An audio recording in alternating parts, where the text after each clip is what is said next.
नमस्कार दोस्तों, मैं योगेश कुमार एक बार फिर स्वागत करता हूँ मेरे YouTube चैनल पे। तो जैसा कि आप सभी को पता है दोस्तों, जो जेल वार्डन की लोग तैयारी कर रहे थे उनका एग्जाम 10 जून से कंडक्ट किया जाने वाला है। तो जेल वार्डन के रिगार्डिंग किस तरीके का मैथ आता है, क्योंकि स्टूडेंट्स को मैथ को लेकर बहुत सारे डाउट्स हैं जिन्होंने मुझे डीएम करके पूछे हैं। आज देखिए सभी उन चीजों के बारे में बात करेंगे कि किस टॉपिक को हमें कितना ज्यादा टाइम देना चाहिए लास्ट डेज में, और किस टॉपिक को कितना ज्यादा कम, और किस टॉपिक में कितना ज्यादा फोकस करना चाहिए, और मैथ को कैसे पढ़ना चाहिए लास्ट डेज में। तो उसी स्ट्रेटजी जो मैंने अपने एग्जाम के दौरान अपनाई थी, सिर्फ उस स्ट्रेटजी के बारे में आज बात करने वाले हैं।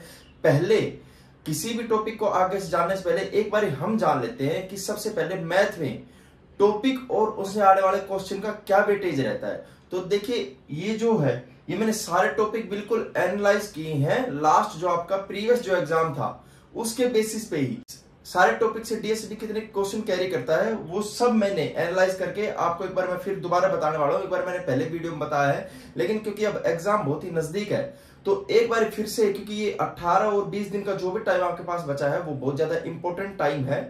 इस टाइम पे दोस्तों कोई भी चीज आपसे लैप्स नहीं हो जाए, तो एक बार दोबारा हम फिर से मैथ को भी एनालाइज करते हैं कि मैथ में क्या टॉपिक और कितना वेटेज रहता है क्वेश्चन का, किस टॉपिक से उस टॉपिक को किस तरीके से हमें रेडी करना है। तो जान लेते हैं एक बार मैथ और उसके टॉपिक्स के बारे में कि कितने क्वेश्चन आपके डीएसएसबी में आते हैं। तो देखिए एचसीएफ एलसीएम पहला जो टॉपिक रहता है डीएसएसबी में, हमेशा उससे क्वेश्चन आए हैं और कम से कम 2 से 3 आए हैं। ठीक है, तो एचसीएफ एलसीएम एक मेन टॉपिक है। फ्रैक्शन आता है आपके पास, फ्रैक्शन से लास्ट टाइम ऐसी शिफ्ट मैंने देखी है दोस्तों जिसमें 3-3, 4-4 क्वेश्चन भी आए हैं। तो फ्रैक्शन से 3 से 4 क्वेश्चन आने की प्रोबेबिलिटी पूरी है। रेशियो से 3 से 4 क्वेश्चन, रेशियो बहुत इंपॉर्टेंट टॉपिक होता है।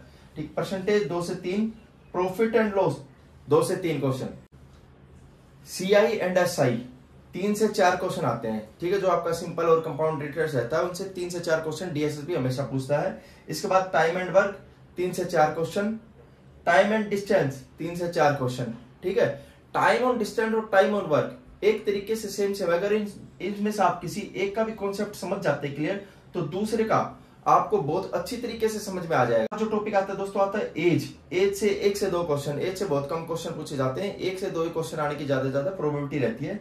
एवरेज 2 से 3 क्वेश्चन जो आपका एवरेज रहता है। ठीक है, पाई चार्ट दोस्तों, देखिए पाई चार्ट एक ऐसा सब्जेक्ट है जो बहुत ही इजी रहता है, यानी कि अगर आप आज के दिन में ही पाई चार्ट अगर अभी तक आपने नहीं सीखा है तो पाई चार्ट को सीख ले, क्योंकि पाई चार्ट बहुत ही इजी चैप्टर है और जिससे 4 से 5 और 5 से भी ज्यादा क्वेश्चन आने की संभावना है और पिछली बार डीएसएसबी में आए हुए। तो पाई चार्ट एक ऐसा टॉपिक है जो आपको सीख लेना है एग्जाम देने से पहले। उसके बाद आते हैं पैराग्राफ, जहां से आपके क्वेश्चन पूछे जाते हैं, तो वहां से भी 3 से 4 क्वेश्चन आने की पूरी प्रोबेबिलिटी रहती है। सिलेंडर 1 से 2 क्वेश्चन आए और ट्रायंगल से भी 1 से 2 ही आएंगे। ठीक है, इसमें जो होता है आपका अर्थमेटिक जो मैथ होता है वो ज्यादा आता है बजाय एडवांस मैथ के। तो एडवांस मैथ इसमें नहीं आएगा, ये आप बिल्कुल श्योर रखिए अपने आप को। ठीक है, सिलेंडर से 1 से 2 क्वेश्चन मैंने आपको बता दी। वेजेस ये क्यूब रूट वाले क्वेश्चन, और स्टीम एंड बोट 1 से 2 क्वेश्चन इससे मिसलेनियस से आते हैं। तो ये बारीकी से आपने समझ लिया, यही टॉपिक है जो डीएसएसबी में आएगा। इसके अलावा कोई टॉपिक आपके डीएसएसबी एग्जाम, जो जेल वार्डन का एग्जाम पहली बार लोग दे रहे हैं, उनको बिल्कुल क्लियर हो जाना चाहिए कि इस टॉपिक से बाहर कुछ नहीं आएगा। तो आपको किसी से पूछने की जरूरत नहीं कि एडवांस मैथ आएगा या नहीं आएगा, या ये चैप्टर मैं करूं या ये करूं, या कौन सा चैप्टर ज्यादा करूं। तो देखिए ये सीधी बात है, मैंने आपको बता दिया है जो भी ये क्वेश्चन है इनसे बाहर क्वेश्चन नहीं आएंगे, और ऑलमोस्ट लगभग जो मैंने वेटेज बताया क्वेश्चन का वही वेटेज इन टॉपिक से लिया जाएगा। अब बात करते हैं दोस्तों लास्ट डेट की क्या स्ट्रेटेजीज होनी चाहिए। तो दोस्तों 3 ऐसे पॉइंट मैं आज आपको बताने जा रहा हूं जो अभी से लेके अगर आप फॉलो नहीं करने लगे तो एग्जाम तक आपको फॉलो करने हैं और डेली बेसिस पे फॉलो करने हैं। ठीक है, तो प्लीज ये पॉइंट अगर आप फॉलो करते हैं तो देखना आपके स्कोर जो है 101% इंप्रूवमेंट होगी आपके लाइफ में, जो जरूर से जरूर होगी। तो प्लीज इन पॉइंट को फॉलो करें और मैथ में अपना स्कोर बूस्ट अप करें। तो देखिए पहला जो आपका है डेली सोल्व 1 चैप्टर।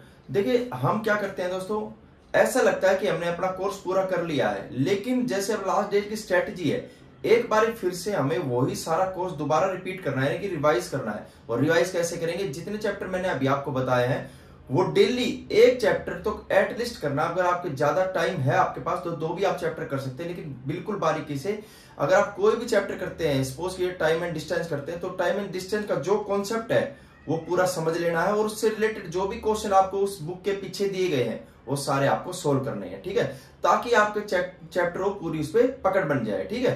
तो ये जरूर करना है डेली, यानी कि आज से लेके आपका एग्जाम होने तक एक बार फिर से जो भी आप बुक आज तक पढ़ते आ रहे हैं उस बुक को आपको पूरी से रिवाइज कर देना, ताकि पूरी बुक आपकी फिर से रिवाइज हो जाए चैप्टर बाय चैप्टर, ठीक है। सेकंड चीज आपको मैं बताना चाह रहा हूं, daily solve previous year questions, ठीक है।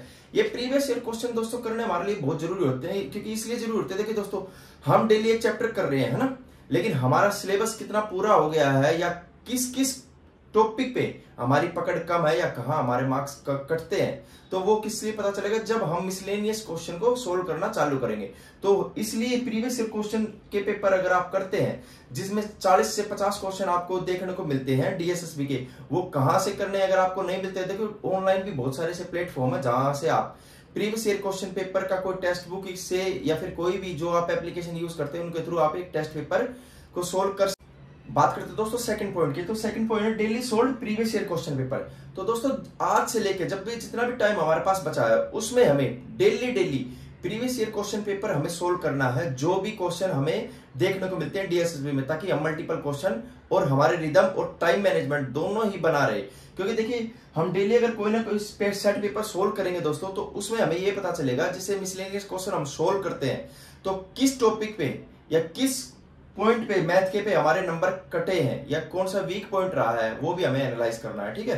तो डेली कम से कम आपको 40 से 50 क्वेश्चन तो सोल्व करने ही करने हैं, यानी कि एक सेट पेपर अगर आप सोल्व करते हैं तो बहुत अच्छी बात है दोस्तों, वरना कोई भी मिसलेनियस जहां मैथ के 40 से 50 क्वेश्चन आपको देखने को मिलते हैं, मिसलेनियस क्वेश्चन देखने को मिलते हैं, वो जरूर से जरूर सोल्व करना है। उससे आपका रिदम बना रहेगा ताकि आप पेपर में हर तरीके के क्वेश्चन को जज कर सकें।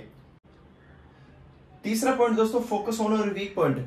हर एक स्टूडेंट को अच्छा लगता है दोस्तों कि जहां उसको बहुत अच्छी चीजें आती हैं वो उन चैप्टर पे ज्यादा फोकस करता है, ठीक है। जैसे हमारा परसेंटेज अगर ज्यादा अच्छा है तो हम सोचेंगे कि परसेंटेज आज सोल्व कर लेते हैं या टाइम एंड वर्क सोल्व कर लेते हैं, लेकिन हमें फोकस लास्ट डेज में उन चैप्टर्स पे करना है जहां हमारे नंबर कटते हैं। इसलिए मैं डेली आपको बोल रहा हूँ कि एक चैप्टर जब भी आप सोल्व करेंगे तो आपको पता चलेगा, मिसलेनियस अगर आप previous year question paper solve करते हैं तो आपको पता चलेगा कि आज मेरे नंबर यहाँ पे कटे हैं या ये वीक पॉइंट आज मेरा रहा है, तो उस पे हमें वर्क करना है। वो वर्क इसलिए ही करना है दोस्तों ताकि पेपर में आने से पहले हमारा जो वीक पॉइंट्स थे वो बिल्कुल फिलअप हो जाए, यानी कि बिल्कुल इंप्रूव हम उन्हें कर दें या काफी हद तक इंप्रूव कर दें अगर हम पूरे नहीं कर पा रहे तो वो इसीलिए होगा। डेली आप देखेंगे कि अगर सपोज कीजिए आपके परसेंटेज में ही डेली नंबर कट रहे हैं, ठीक है, तो आपको पता चल जाएगा कि आपका परसेंटेज रेडी ठीक से नहीं हुआ है, तो हमें वीक पॉइंट उस पर ही फोकस करना है। यही एक बेस्ट स्ट्रेटेजी है दोस्तों। और चौथा अगर पॉइंट की मैं बात करता हूं तो दोस्तों अगर मॉक टेस्ट पेपर, एक मॉक टेस्ट पेपर तो देखिए आपको डेली लगाना है, ये मैंने पिछली वीडियो में बताया और अभी मैं आपको बता रहा हूं कि एक मॉक टेस्ट पेपर यानी कि एक पेपर आप सोल्व कर चुके हो, ठीक है।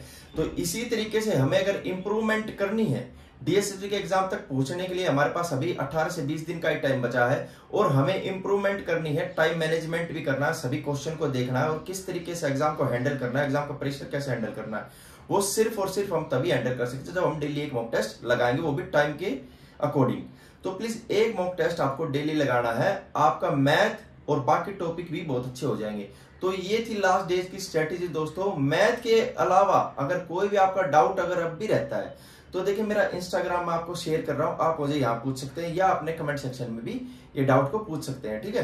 तो मैथ के लिए बुक आपने जो प्रीफेयर की है उसी बुक से अभी तैयारी करें, कोई एक्सपेरिमेंट करने की जरूरत है नहीं आपको, वही बुक आपके काम आएगी जिससे अभी तक आप पढ़ते आए हो, ठीक है।